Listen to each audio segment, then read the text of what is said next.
कैसे प्रमोट हो सकता है खनिज, जैसा आपने कहा सब? एक माइनिंग सेक्टर में जो वर्कर्स का वेलफेयर का दृष्टिकोण से हो, पर्यावरण का दृष्टिकोण से भी हो, एक सस्टेनेबल माइनिंग के लिए भी हो और ग्रीन माइनिंग के लिए भी हो, इस दृष्टिकोण में एक हेल्थी कंपटीशन लाने के लिए आदरणीय प्रधानमंत्री नरेंद्र मोदी जी के आदेश पर एक माइनिंग स्टार रेटिंग का एक कार्यक्रम शुरुआत किया है 10 साल पहले। आज 11th टाइम स्टार रेटिंग का आज अवार्ड्स दिया गया, क्योंकि आज देश भर में बड़ा एम्प्लॉयमेंट देने वाले सेक्टर में एक माइनिंग भी है। माइनिंग हो, कोल में हो, बड़ा संख्या में एम्प्लॉयमेंट जनरेशन होते हैं। स्टेट गवर्नमेंट्स को रेवेन्यू भी मिलता है, क्योंकि आज माइनिंग सेक्टर के द्वारा ही दुनिया में आज डेवलपमेंटल एक्टिविटी हो, अलग अलग इम्पोर्टेंट सेक्टर का जो कमी दूर करने का एक अवसर है। इसी दृष्टिकोण से एक सस्टेनेबल माइनिंग दृष्टिकोण से ये अवार्ड्स देने का कार्यक्रम किया है। आज पावर के जो बिजली उत्पादन के लिए आज भी 75% से ज्यादा थर्मल कोल आधारित जो पावर जनरेशंस के द्वारा ही आज बिजली उत्पादन होता है। और उसके साथ साथ जो क्रिटिकल मिनरल्स है, आज सेलफोन से लेकर रॉकेट लॉन्चर तक सभी जगह क्रिटिकल मिनरल्स का बहुत जरूरी है। अभी भी भारत 90% से ज्यादा 95% से ज्यादा क्रिटिकल मिनरल्स इंपोर्ट करते हैं। उसको पूर्ति करने के लिए लोकल भारत का make in India critical minerals को डेवलपमेंट करने के लिए प्रयास करें।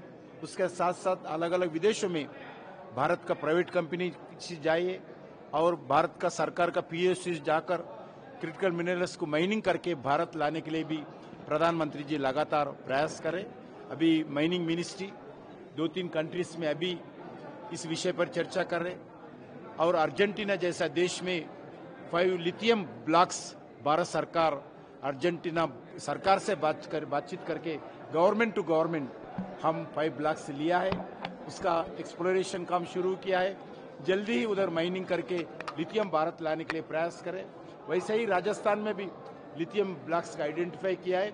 इसी विषय पर भी चर्चा करें, जल्दी से जल्दी उसका पूरा L1 एक्सप्लोरेशन कंप्लीट करके उसका भी ऑक्शन करने का भी निर्णय सरकार लिया है। रेड्डी साहब, बिहार के चुनाव चल रहे हैं और चुनाव आयोग वहां पर जिस प्रकार से वोटर लिस्ट का अपडेशन कर रहा है, उसको सवाल उठा रही है। तेजस्वी यादव ने कहा है कि मैं आज माइनिंग के लिए सीमित रहूंगा। आज सर, माइनिंग से जुड़ा एक सवाल मैंने कहा कि 4 जो मिनरल्स है, माइनर मिनरल्स है, वो आपने भी क्रिटिकल मिनरल में शामिल किया है, जिसमें बेराइट भी है, माइका है, वेल्सबर एक्वार्ड। तो रिएम्बर्समेंट स्टेट को जो नुकसान होना, उसका कोई सेंटर में कोई देश के हित में ही देखते हुए, क्रिटिकल मिनरल्स को देखते हुए, इससे जो आप बताए उसमें कुछ क्रिटिकल मिनरल्स भी निकल रहे, इस दृष्टिकोण से कोई माइनिंग करने वाले कंपनी को नुकसान ना हो, उससे देखते हुए हम गाइडलाइंस निकालने वाले हैं। एक सवाल हनुमानगढ़ को लेकर था सर। हनुमानगढ़ में क्रिटिकल मिनरल पोटास के ब्लॉक्स की ऑप्शन हुआ, उनमें से जो प्राइवेट कंपनी है हिंदुस्तान जिंक लिमिटेड, उनको सर 3% के मात्र उस पर ही ऑप्शन कर दिया गया, जबकि ऑल इंडिया लिमिटेड को 15% पर हुआ है सर ऑप्शन।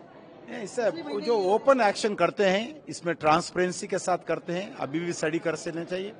जो हम किसी कंपनी को कौन आ रहे कोई नहीं, पूरा 100% ट्रांसपेरेंसी के साथ काम करते हैं। जो लोग आते हैं उनको मिलेगा। सर, ईसी बड़ा मैटर है, बहुत सारी फाइल्स रुकी हुई है ईसी की वजह से, एनवायरमेंटल क्लियरेंस को लेकर, उसको कोई रोड मैप? आज राजस्थान के सरकार से भी बातचीत किया। सुबह मुख्यमंत्री जी घर में मीटिंग हुआ, उसमें भी चर्चा किया है। हम लगातार एनवायरमेंटल मिनिस्ट्री से, फॉरेस्ट मिनिस्ट्री से बातचीत करें, और उसमें भी उनका जितने भी कंडीशंस है, कंडीशन देखते हुए जल्दी से जल्दी क्लियरेंस से देना चाहिए, ऐसा माइनिंग मिनिस्ट्री के द्वारा प्रधानमंत्री के समय चर्चा हुआ। जनवरी में एक नया गाइडलाइंस निकाला, उस आधार पर थोड़ा स्पीडी एनवायरमेंट क्लियरेंसेस आज मिल रही है।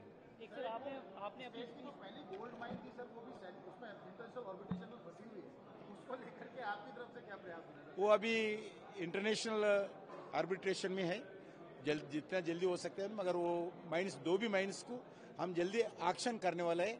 आज ही मैं राजस्थान सरकार से बातचीत किया, 2 माइंस जो है आर्बिट्रेशन रहने के बाद भी एक्शन करने के लिए निर्णय किया है।